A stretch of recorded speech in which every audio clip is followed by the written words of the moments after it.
હું Gaikwad Krupa 11th science Eklavya model residential school ચિંચણીમાં અભ્યાસ કરું છું. હું Gami Preeti 11th science Eklavya model residential school ચિંચણીમાં અભ્યાસ કરું છું.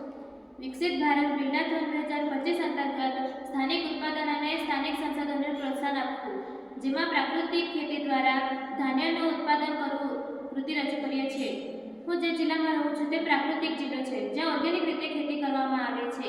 તેમાં જુવાર, ઘઉં, ફરસાણી, નાગલી વગેરે ઉત્પાદનો ખૂબ જ ઉપયોગી છે, જેનાથી આપણા શરીર સ્વસ્થ રહે છે.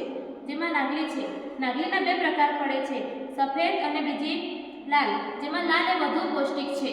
તેમાંથી બિસ્કિટ, ચોકલેટ, પાપડ, વેફર વગેરે ઉત્પાદન થાય છે.